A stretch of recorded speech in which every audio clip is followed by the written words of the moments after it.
సిద్దిపేట జిల్లా కొండపాక మండలం దుద్దెడ గ్రామంలో 3 అంగన్వాడీ కేంద్రాల టీచర్లు బాలలక్ష్మి, కనకలక్ష్మిల ఆధ్వర్యంలో తల్లిపాల వారోత్సవాల కార్యక్రమం నిర్వహించారు.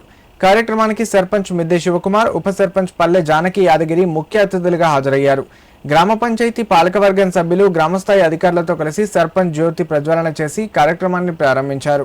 ఈ సందర్భంగా వారు మాట్లాడుతూ రక్తహీనత లోపం వల్ల అనేక మంది బిడ్డలు పుట్టుకతోనే అంగవైకల్యం రావడం లేదా శిశు మరణాలు సంభవించడం వంటి కొనసాగుతున్నాయన్నారు.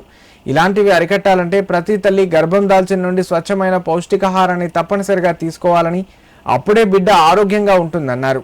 పిల్లల అనారోగ్య సమస్యలకు మొదటి కారణం తల్లి పౌష్టికాహారం తీసుకోకుండా నిర్లక్ష్యం చేయడమేనని గుర్తు చేశారు. ప్రతి సంవత్సరం గర్భవతులకు, తల్లులకు అర్థమయ్యేలా ఆగస్టు నెలలో ఈ తల్లిపాల వారోత్సవాలు జరుపుకుంటామని వివరించారు. ఈ కార్యక్రమంలో ఏఎన్ఎం హమీదా, ఆశా వర్కర్లు, వార్డు సభ్యులు నరేష్, రాజు పాల్గొన్నారు. తల్లిపాల వారోత్సవాలు అనేది కేవలం మీటింగ్ లాగా కాకుండా ప్రతి తల్లి, ప్రతి గర్భవతి, ప్రతి బాలింత అందరి పుట్టిన గంటలోపు తల్లి మురుపాలు ఇచ్చే విధంగా అందరూ ప్రోత్సహించాలి. ఇక్కడికి వచ్చిన గర్భవతులు కానీ, తల్లులు కానీ, ఇంకా వేరే ఇతర కిషోర బాలికలు కానీ వాళ్ళ చుట్టుపక్కల ఉన్న వాళ్ళకు మురుపాల ప్రాముఖ్యత గురించి ఇక్కడ మీటింగ్లో ఉన్న విషయాలన్నీ కూడా వాళ్ళ చుట్టుపక్కల తల్లులకు అందరికీ అవగాహన కల్పించి మురుపాలు ఇచ్చే విధంగా ప్రోత్సహించాలి. మరియు పుట్టినప్పటి నుంచి 2 సంవత్సరాలు పూర్తయ్యే వరకు తల్లిపాలు మాత్రమే ఇవ్వాలి.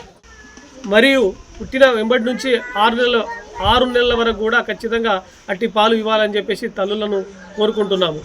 మరియు అదేవిధంగా పిల్లలకు తెలంగాణ గవర్నమెంట్ అందిస్తున్న పౌష్టిక ఆహారం ఇచ్చిన గుడ్లు, పాలు అటివి కూడా తీసుకొని వెళ్ళి పిల్లలను బలంగా, దృఢంగా తయారు చేసే విధంగా చూడాలని చెప్పేసి కోరుకుంటున్నాను.